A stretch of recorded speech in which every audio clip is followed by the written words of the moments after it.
ಇನ್ನು ಸಚಿವ ಸಂಪುಟ ವಿಸ್ತರಣೆಯ ಒಂದು ಕ್ಲೈಮ್ಯಾಕ್ಸ್ ಹಂತಕ್ಕೆ ಬಂದು ನಿಲ್ತಾ ಇದೆ. ಸಿಎಂ ಡಿ.ಕೆ. ಶಿವಕುಮಾರ್ ಅವರು, ಮಾಜಿ ಮುಖ್ಯಮಂತ್ರಿ ಆಗಿರುವಂತಹ ಸಿದ್ದರಾಮಯ್ಯ, ಬಿ.ಕೆ. ಹರಿಪ್ರಸಾದ್, ಪರಮೇಶ್ವರ್ ನಾಳೆನೇ ದೆಹಲಿಗೆ ಹೊರಡ್ತಾರಂತೆ. ಸಂಪುಟದಲ್ಲಿ 20 ಸ್ಥಾನಗಳು ಖಾಲಿ ಇದೆ. ನಾಳೆನೆ ಫೈನಲ್ ಆಗೋದು ಬಹುತೇಕ ಪಕ್ಕಾ ಅಂತಾನೂ ಹೇಳಲಾಗ್ತಿದೆ. ಇದರ ಬೆನ್ನಲ್ಲೇ ಮಂತ್ರಿಗಿರಿಗೋಸ್ಕರ ಲಾಬಿ ಮಾಡ್ತಿರೋ ಸಂಖ್ಯೆಯಂತೂ ಬಹಳ ದೊಡ್ಡ ಮಟ್ಟಕ್ಕಿದೆ. ಇದ್ರ ಬಗ್ಗೆ ಮುಖ್ಯಮಂತ್ರಿಗಳು ಮತ್ತು ಚಲುವಾದಿ ನಾರಾಯಣ ಸ್ವಾಮಿ ಅವರು ಒಂದು ರಿಯಾಕ್ಟ್ ಮಾಡಿದ್ದಾರೆ. ನೋಡ್ಬರೋಣ. ನಾನು 6ನೇ ತಾರೀಕು ಅಸೆಂಬ್ಲಿ ಕರೀತಾ ಇದ್ದೀನಿ. ನಂಬರ್ 1. ಈಗ ಮುಂಚಿತವಾಗೇನೆ ಈಗ ನನಗೇನು ಲೇಟ್ ಏನಿಲ್ಲ.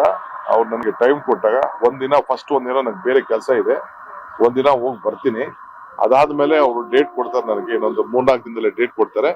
3-4 ದಿನದಲ್ಲಿ ಡೇಟ್ ಕೊಟ್ಟಾಗ ನಾನು ಹೋಗಿ ಬರ್ತೀನಿ. ಈಗ ಮಾತಾಡ್ತಾ ಇರ್ತಕ್ಕಂಥದ್ದು ನೆಕ್ಸ್ಟ್ ಬರೋವಂಥದ್ದು ತೂಕದ ಮೇಲೆ. ಯಾವ ವ್ಯಕ್ತಿಯ ತೂಕ ಎಷ್ಟಿದೆ, ಯಾವ ಖಾತೆಯನ್ನ ಆತನ ಕೊಡಬಹುದು, ಆತನ ತೂಕ ಯಾವ ರೀತಿ ನಮಗೆ ಪ್ರಯೋಜನ ಆಗತ್ತೆ ಅಂತ. ಈಗ ಮೆರಿಟ್ ಕೋಟಾ ಅಂತ ಇರ್ತವೆ, ಅವು ಮೆರಿಟ್ ಕೋಟಾ ಕೆಲವು ಮುಗ್ದೋದು ಮೊದಲು. ಅದಾದ್ಮೇಲೆ ಇದೆಲ್ಲ ಮೆಡಿಕಲ್ ಇಂಜಿನಿಯರಿಂಗ್ ಅಲ್ಲಿ ನಡೆಯೋದಲ್ವಾ ಅದು. ಆಮೇಲೆ ಡಿಪಾರ್ಟ್ಮೆಂಟ್ ಕೋಟಾ ಬೇರೆ ಇರ್ತವೆ, ಮ್ಯಾನೇಜ್ಮೆಂಟ್ ಕೋಟಾ ಅಂತ, ಅವು ಬೇರೆ ಆಗಿವೆ. ಈಗ ಮೋಸ್ಟ್ಲಿ ಪೇಮೆಂಟ್ ಕೋಟಾಗೆ ಇದು ಇರಬಹುದು, ಪೇಮೆಂಟ್ ಕೋಟಾಗೆ ಕಾಯ್ತಾ ಇದ್ದಾರೆ. ಸೊ ಯಾವ ರೀತಿ ವ್ಯವಸ್ಥೆ ಆಗುತ್ತೋ ಆ ರೀತಿ ಬಹುಶಃ ಮಾಡಬಹುದು. ತಕ್ಷಣಕ್ಕೆ ಅದು ಬಗೆಹರಲ್ಲ, ಯಾಕಂತಂದ್ರೆ ವ್ಯವಹಾರ ಇದು ಮಾತುಕತೆ ಬಹಳ ಆಗ್ಬೇಕಲ್ಲ. ಅದು ಹೊಸ ಸಂಪುಟ ರಚನೆಯಾಗಿ 1 ತಿಂಗಳು ಮೇಲ್ ದಾಟಿ ಹೋಯಿತು. ಇಲಾಖೆಗಳಲ್ಲಿ ಸಚಿವರೇ ಇಲ್ಲದೆ ಬಿಕೋ ಅಂತಿದೆ. ಈಗ ಅಂತೂ ಇಂತೂ ಆಷಾಢದಲ್ಲಿ ಒಂದು ಸಂಪುಟ ಮಾಡಲೇಬೇಕು ಅಂತ ರೆಡಿ ಆಗ್ತಿದ್ದಾರೆ. ಅಷ್ಟು ಈಸಿಯಾಗಿ ಹೋಗುತ್ತಾ ಸರ್ ಇದು ಅಂತ? ಚಲುವಾದಿ ನಾರಾಯಣ ಸ್ವಾಮಿ ಏನು ಹೇಳ್ತಾ ಇದ್ರಲ್ಲ, ಅವ್ರ ಅನುಭವದ ಮೇಲೆ ಹೇಳ್ತಾ ಇರುವಂತ. ಅಂದರೆ ಸಾಕಷ್ಟು ಸಂಪುಟಗಳನ್ನು ನೋಡ್ಕೊಂಡು ಬಂದಿದ್ದಾರೆ. ರಚನೆ ಆಗೋದು ಹೆಂಗಂತ ಅವ್ರು ಸ್ವಪಕ್ಷದಿಂದ ನೋಡ್ಕೊಂಡು ಬಂದಿರೋದ್ರಿಂದ ಪೇಮೆಂಟ್ ಕೋಟಗಳು ಹೆಂಗೆ ನಡೆಯುತ್ತೆ ಅನ್ನೋದು ಭಾಳ ಸ್ಪಷ್ಟವಾಗಿ ಗೊತ್ತಿರುವಂಥದ್ದು. ಅವ್ರದ್ದು ಹತ್ತಿರದಿಂದ ನೋಡಿದವರು. ಆ ನಿಟ್ಟಲ್ಲಿ ಕಾಂಗ್ರೆಸ್ ಸರ್ಕಾರ ಈಗ ಮಾಡ್ತಾ ಇರೋದು ಪೇಮೆಂಟ್ ಕೋಟಾ ಅಂತ ಹೇಳ್ತಾ ಇದ್ದಾರೆ. ಸೊ ಅವರಿಗೆ ಒಂದು ಅಳತೆ ಸಿಕ್ಕಿದೆ. ನಮ್ಮ ಸರ್ಕಾರ ಇದ್ದಾಗಲೂ ಮಾಡಿದ್ದದೇನೆ, ಈಗಿರೋ ಸರ್ಕಾರನೂ ಮಾಡಬೇಕಾಗಿರೋದು ಅದನ್ನೇ ಮಾಡ್ತಾ ಇದೆ ಅಂತ ಒಂದು ಲೆಕ್ಕಕ್ಕೆ ಹಾಕೊಂಡಿದ್ದಾರೆ. ಈಗ 20 ಜನರ ಈ ಒಂದು ಸ್ಥಾನಕ್ಕೆ 40-50 ಜನ ಪೂರ್ತಿ ರೇಸಲ್ಲಿ ಹಾಕೊಂಡು ಕೂತ್ಕೊಂಡಿದ್ದಾರೆ. ಈ ಡಿ.ಕೆ. ಶಿವಕುಮಾರ್ ದೆಹಲಿಗೆ ಹೊರಟರು ಅಂದರೆ ಸಾಕು, ಈ ಪಟ್ಟಿ ಏನಾದ್ರು ತಗೊಂಬಂದ್ಬಿಡ್ತಾರೇನೋ, ದೆಹಲಿಗೆ ಅವ್ರನ್ನ ಕರೆದಿರೋದೇ ಅದಕ್ಕೇನೋ ಅನ್ನುವಂಥ ನಿಟ್ಟಲ್ಲಿ ಲೆಕ್ಕ ಹಾಕಿರುವಂಥದ್ದು. ದೆಹಲಿಗೆ ಯಾರ್ಯಾರು ಹೋಗ್ತಾ ಇದ್ದಾರೆ? ಮುಖ್ಯಮಂತ್ರಿಗಳು, ಅಂದ್ರೆ ಮಾಜಿ ಮುಖ್ಯಮಂತ್ರಿಗಳು ಹೋಗ್ತಾ ಇದ್ದಾರೆ, ಹರಿಪ್ರಸಾದ್ ಇದ್ದಾರೆ. ಸೊ ಎಲ್ಲರೂ ಹೋಗಿ ಅಲ್ಲಿಂದ ಒಂದು ಪಟ್ಟಿಯನ್ನಂತೂ ತಗೊಂಡ್ಬರ್ಬೋದು. ಈಗ 6ನೇ ತಾರೀಕಿಗೆ ಅಧಿವೇಶನ, ಮುಂಗಾರು ಅಧಿವೇಶನ ಶುರು ಆಗುತ್ತೆ.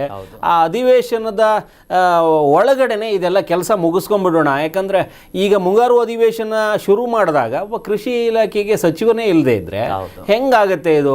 ಈ ಒಂದು ಕಾಂಗ್ರೆಸ್ಗೆ ಹಿನ್ನಡೆ ಆಗುತ್ತೆ, ಸೇರಿಸ್ಕೊಳ್ಳೋದೇ ಉಂಟಂತೆ, ಜಗಳ ಆಗೋದೇ ಉಂಟಂತೆ, ವೈಮನಸ್ಸುಗಳೇ ಉಂಟಂತೆ. ಈಗಲೇ ಶುರು ಮಾಡಿಬಿಡೋಣ.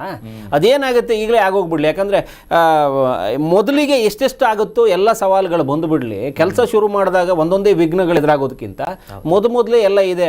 ಈಗ ಅನಿವಾರ್ಯವಾಗಿ 6ನೇ ತಾರೀಕು ಒಳಗಡೆನೆ ಇವರಿಗೆ ಸಂಪುಟವನ್ನ ಸೇರಿಸ್ಕೋಬೇಕಾಗಿದೆ, ಎಲ್ಲ ಸ್ಥಾನಗಳನ್ನು ಭರ್ತಿ ಮಾಡ್ಕೋಬೇಕಾಗಿದೆ. 20 ಸ್ಥಾನಗಳ ಪೈಕಿ ನಮಗೆ ಬೇಕಾಗಿರುವಂಥವ್ರು ಯಾರಿದ್ದಾರೆ? ಈಗ ವಂಚಿತವಾಗಿ ಕೂತ್ಕೊಂಡು ಒಂದಷ್ಟು ಬೇಸರ ಮಾಡಿಕೊಂಡು ಪಕ್ಷಕ್ಕೋ ಅಥವಾ ನಮಗೋ ವ್ಯಕ್ತಿಗಳಿಗೋ ವೈಯಕ್ತಿಕವಾಗಿ ಹಿನ್ನಡೆ ಆಗುವಂಥದ್ದು ಯಾರ್ಯಾರಿಂದ ಇದೆ ಅವ್ರನ್ನೆಲ್ಲ ಪಟ್ಟಿ ಮಾಡ್ಕೊಂಡು ಕೂತಿರ್ತಾರೆ. ಆ 20 ಜನ ಯಾರ್ಯಾರು ಇದ್ದಾರೋ ಎಲ್ಲವನ್ನೂ ಕೂಡ ಲೆಕ್ಕ ಹಾಕ್ಕೊಂಡು ಯಾರ್ಯಾರ ಸೇವೆಗೆ ಎಷ್ಟೆಷ್ಟು ಕೊಡಬೇಕಾಗತ್ತೆ, ಯಾರಿಂದ ಎಷ್ಟು ಸೇವೆ ಬರುತ್ತೆ, ಇಷ್ಟೇ ಲೆಕ್ಕ ಈಗ ಇರೋದು. 2 ಸೇವೆಗಳ ಲೆಕ್ಕದ ಅಡಿಯಲ್ಲಿ 20 ಸ್ಥಾನಗಳ ಭರ್ತಿ ಆಗಬೇಕಾಗಿದೆ. ಮೋಸ್ಟ್ ಪ್ರಾಬಬ್ಲಿ ಇದೊಂದು ಹಂತಕ್ಕೆ ಬರುತ್ತೆ ಅಂತ ಅನ್ಸುತ್ತೆ. ಈ ದೆಹಲಿಯ ಪ್ರವಾಸ ಏನು ಗಾಳಿಲಿ ಗುದ್ದಾಡಕ್ಕೆಲ್ಲ ಹೋಗ್ತಿದ್ರಲ್ಲ, ಆಗ ಮೊದಲು ಹೋಗ್ತಿದ್ರೆ, ಇದು ಗಾಳಿ ಗುದ್ದಾಟ ಅಲ್ಲ ಅಂತ ಅನ್ಸುತ್ತೆ. ಈಗ ಸರಿಯಾದ ಲೆಕ್ಕಾಚಾರದ ಅಡಿಯಲ್ಲೇ ಒಂದು ಪಟ್ಟಿಯ ತಯಾರಿ ಮಾಡಿಕೊಂಡು ಬರಬಹುದು. ಅಂತಿಮವಾಗಿ ಅವರು ದೆಹಲಿಗೆ ಭೇಟಿ ಕೊಡ್ತಾ ಇರೋದ್ರಿಂದ ಅಲ್ಲಿಯ ಒಂದಷ್ಟು ಇವರಿಗೆ ವಿಶೇಷ ಸ್ವಾಗತಕ್ಕೆಲ್ಲ ತಯಾರಿ ಮಾಡಿಕೊಂಡಿದ್ದಾರೆ. ಇವರು ಯಾವುದು ಬೇಕಾಗಿರಲಿಲ್ಲ, ಇವ್ರು ಯಾವುದು ಬೇಕಾಗಿಲ್ಲ. ಇವರಿಗೆ ಸುಸೂತ್ರವಾಗಿ ಆ 20 ಸ್ಥಾನಗಳನ್ನು ಭರ್ತಿ ಮಾಡಿಕೊಂಡು ನಾನು ಏನು ಮಾಡಬೇಕು ಅಂತ ಹೊರಟಿದ್ದೀನಿ ಅನ್ನುವಂಥ ಕಲ್ಪನೆ ಇದ್ದರೆ ಈಗಿರುವ ಬಿಡದಿ ಸಮಸ್ಯೆಯನ್ನು ಬಗೆಹರಿಸ್ಕೊಂಡು ಇನ್ಯಾವುದೋ ಯೋಜನೆಗಳು ಮಾಡಬೇಕಾದ್ರೆ ಪೂರ್ವಯೋಜಿತವಾಗಿ ಒಂದಷ್ಟು ಲೆಕ್ಕಾಚಾರಗಳನ್ನ ಹಾಕ್ಕೊಳ್ಳದೆ ಹೋದರೆ ತಾನು ಎಲ್ಲಿ ಎಡವುತ್ತೀನಿ ಅನ್ನುವಂಥದ್ದು ಗೊತ್ತಿರುತ್ತೆ.